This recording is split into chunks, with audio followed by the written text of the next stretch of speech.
அரண் என்பதே அவன், ஆற்றல் என்பதே உயிர். அமரன் எழும் கணம் முடிவும் தொடக்கமாய் மாறும். போன காணொலியில இறுதியில நம்ம பார்த்தோம், வெளிச்சம் வந்துச்சு, அப்புறம் சத்தம் வந்துச்சு. இங்க இருந்து பொதுக்கூட்ட ரிஷப அரங்கத்துல இருந்து வந்துச்சு. யாழினி கூட அதை பார்க்க முடியல அப்படின்னு சொல்லி கண்ணு மூடினாங்களே, அதுக்கப்புறம் என்ன நடந்துச்சுன்னு பார்ப்போமா? இப்போ இந்த பொதுக்கூட்ட ரிஷப அரங்கத்துல யார் யாரெல்லாம் நிக்கிறாங்கன்னா, நிழல் அணியின் தலைவர் ஷியாம் மற்றும் அவரின் குழுவின் 2 உறுப்பினர்கள் மற்றும் தலைமை அதிகாரி வின்சென்ட் மற்றும் 2 கோட்டை காவலர்கள். அவங்க எல்லாரும் சேர்ந்து ஒருத்தரை பிடிக்க முயற்சி பண்றாங்க. குறிப்பாக சரியா சொல்லணும்னா, அவர் ஒரு சித்திரக்குள்ளர். இப்ப பாத்தீங்கன்னா அந்த அரங்கத்துல ஒரு கூட்டமே இருக்கு. ஆனா இவங்க இந்த கூட்டத்தோட தலைவன் அந்த சித்திரக்குள்ளரை பிடிக்க முயற்சி பண்றாங்க. ஆக்சுவலி இங்க என்ன நடந்திருக்குன்னா, இந்த சித்திரக்குள்ளர்களா சேர்ந்து ஒரு பொருளை, முக்கியமான ஒரு பொருளை திருட முயற்சி செஞ்சிருக்காங்க. இவங்க திருட முயற்சி செய்யும் போது அந்த கோட்டை காவலர்கள் இருவரும் அங்கதான் இருந்தாங்க. ஆனா அவங்க ஏன் இவங்களை தடுக்கல அப்படின்னா, அவங்க முன்னாடி 2 கோரமான பயங்கரமான உருவம் நின்று கொண்டிருந்தது. அப்படிதான் அவங்களுக்கு தெரிஞ்சது. அதனாலதான் அவங்க அலர்னாங்க. இவங்க அலர்னால இந்த சித்திரக்குள்ளர்களும் கொஞ்சம் அலர்ட் ஆயிட்டாங்க. இந்த அலறல் கேட்ட உடனே ஹெட் மாஸ்டர் வின்சென்ட் அப்புறம் நிழல் அணி குழுவினர் தலைவர் எல்லாம் வந்துருவாங்க இல்லையா? அவங்க வந்தக்கு அப்புறம் பார்த்த காட்சி இதுதான். அமுதவேர் அந்த தரையில கிடக்கும். கோட்டை காவல் அதிகாரிங்க பார்த்தா 2 பேருமே அதிர்ச்சியில உறைஞ்சு போய் நின்னாங்க. அப்போ தலைமை அதிகாரி வின்சென்ட் அந்த அரங்கத்தையே சுத்தி ஒரு நோட்டம் விடுறார். அப்ப அவர் கண்ணுக்கு அவர் போட்டிருந்த கருப்பு கண்ணாடி வழியா ஒரு சிறிய உருவம் தெரியுது. இன்னும் கவனமா பார்த்தா அந்த அரங்கத்தோட கார்னர்ல எல்லாம் இன்னும் நிறைய உருவம் அதே மாதிரி சின்னதா தெரியுது.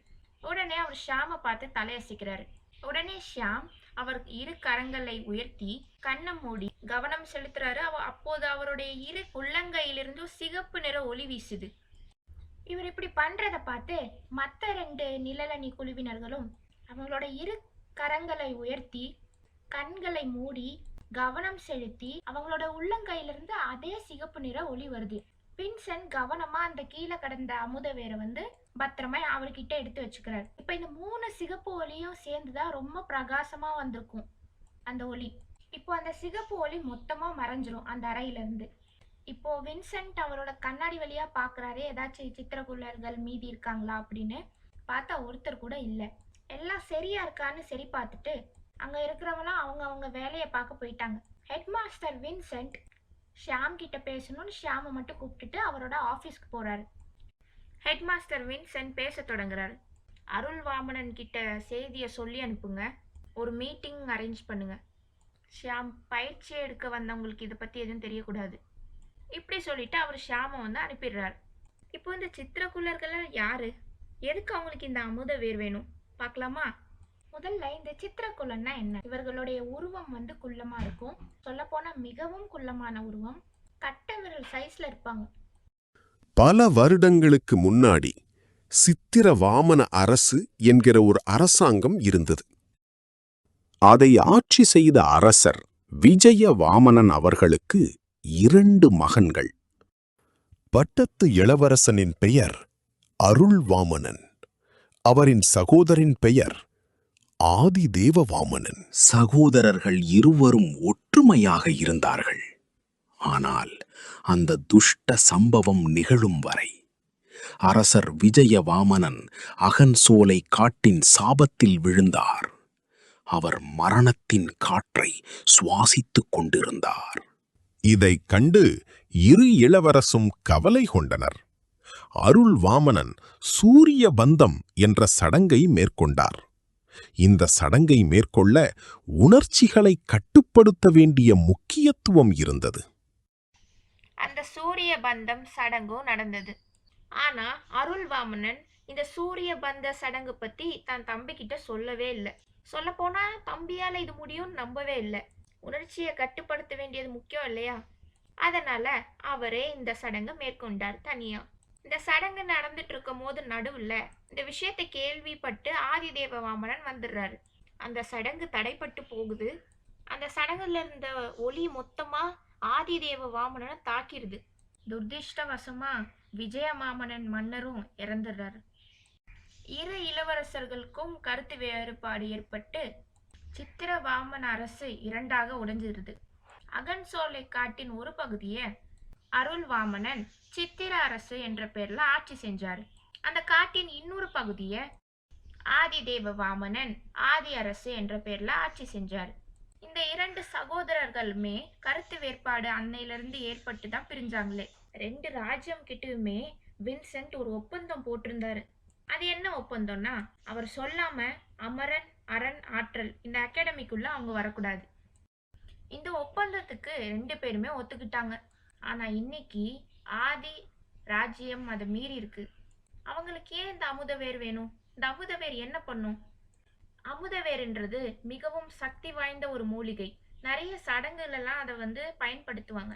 ஆதி தேவ மாமனனோட நம்பிக்கை என்னன்னா, இந்த அமுதவேரை நம்ம பயன்படுத்தி இறந்து போனா அவரோட அப்பாவை எப்படியாச்சும் திரும்பி கொண்டு வந்துடணும்னு அவருக்கு ஒரு நம்பிக்கை. இதை யூஸ் பண்ணி நம்ம எப்படியாச்சும் கொண்டு வந்துடலாம். அதனாலதான் இங்க இதை எடுக்க வந்திருப்பாங்க. அன்னபூர்ணி அரங்கத்துல யாழ்னி அவங்களோட கண்களை திறக்கிறாங்க. அப்பதான் பாக்குறாங்க அந்த அறையோட கதவு மூடி இருக்கு. அதனால அங்க பொதுக்கூட்ட அரங்கத்துல என்ன நடக்குதுன்னு இவங்களால பார்க்க முடியல. அன்னபூர்ணி அரங்கத்துல இப்ப இவங்க எல்லாருக்குமே சாப்பாடு கொடுக்குறாங்க. அதாவது பயிற்சி வீரர்கள் இவங்க இருக்காங்க இல்லையா, அவங்களுக்குலாம் சாப்பாடு கொடுக்குறாங்க. சாப்பாடு கொடுத்துட்டு அவங்கள திருப்பியும் பொதுக்கூட்ட அரங்கத்துக்கு கூட்டு போறாங்க. தலைமை அதிகாரி வின்சென்ட் ஆரம்ப குழுவை சேர்ந்த ஒவ்வொரு ஸ்டூடெண்ட்டுக்கும் கத்துக்கு வந்த ஒவ்வொருத்தருக்கும் வருகை பட்டியல் படி பரிசு கொடுக்க ஆரம்பிக்கிறாரு. முதல்ல குகன். இவரோட வயது 18, காலேஜ்ல ஃபர்ஸ்ட் இயர். இந்த வருஷம் தேர்ந்தெடுத்த 10 பேர்ல எல்லார விடையும் இவருக்கு வயது கம்மி. இவருக்கு கிட்டார் வாசிக்கிறதுனா ரொம்ப பிடிக்கும். அடுத்த நபர் விக்டர். இவருடைய வயது 25, ஒரு தனியார் பள்ளியில ஆசிரியரா வேலை பார்க்குறாரு. அடுத்த நபர் விக்ராந்த். இவரோட வயது 27, ஒரு தனியார் ஐடி கம்பெனியில வேலை பார்க்குறாரு. அடுத்த நபர் யாழினி. இவங்களோட வயது 20. இவங்க என்ன பண்றாங்க நம்ம முன்னாடியே காணொலியில பார்த்திருப்போம். அடுத்த நபர் சூசன். இவங்களுக்கும் யாழினிக்கும் ஒரே வயசு. இவங்களும் காலேஜ் ஃபைனல் இயர்ல தான் இருக்காங்க. அடுத்த நபர் ஆயிஷா. இவங்களோட வயது 30. இவங்க ஒரு home baker. Home baking business பண்ணிட்டு இருக்காங்க. கேக் ஆர்டர் எடுத்து இவங்களே பேக் பண்ணி கொடுப்பாங்க. இவங்களுக்கு 5 வயசுல ஒரு பையன் இருக்கான். அடுத்த நபர் பிருந்தா. இவங்களோட வயது 23. அப்பாவோட டெக்ஸ்டைல் பிஸ்னஸை இவங்க பார்த்துட்டு இருக்காங்க. இவங்களுக்கு வயலின் பிளே பண்றதுன்னா ரொம்ப பிடிக்கும்.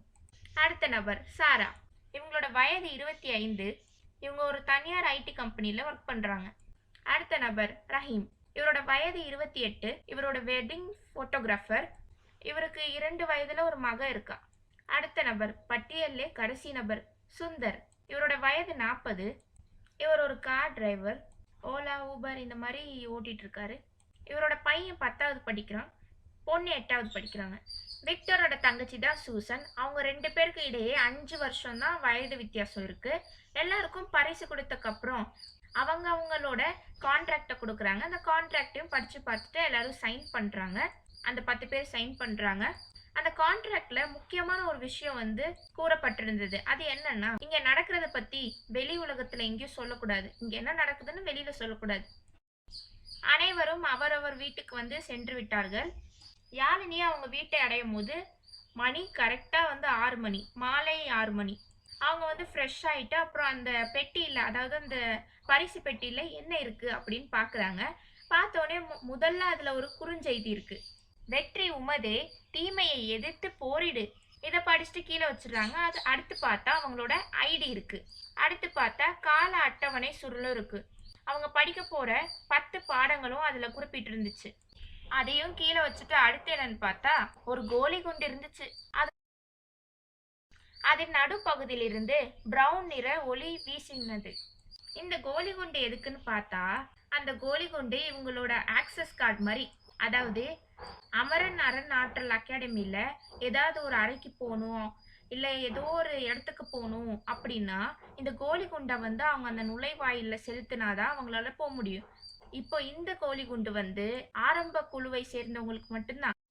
அதனால எங்கெல்லாம் இவங்களுக்கு அனுமதி அளிக்கப்பட்டிருக்கோ அங்க மட்டுமே இவர்களால் செல்ல முடியும். இந்த விஷயம் அந்த பெட்டியில கிடைத்த ஒரு தாள்ல எழுதி குறிப்பிட்டு இருந்துச்சு. யாழினியோட அம்மா வர்ற சத்தம் கேட்டு இந்த பொருள் எல்லாம் ஓரமா எடுத்து ஒளிச்சு வச்சுக்கிறாங்க யாழினி. யாழினி அம்மா வந்து அங்க ஒரு பிளேட்ல வந்து கேக் வந்து சாப்பிடுன்னு குடுக்குறாங்க. ஏதுன்னு கேட்டா பக்கத்து வீட்டுல ஏதோ பர்த்டே ஃபங்க்ஷனா. அம்மா போனோடனே கதவை லாக் பண்ணிட்டு இருக்கிறாங்க.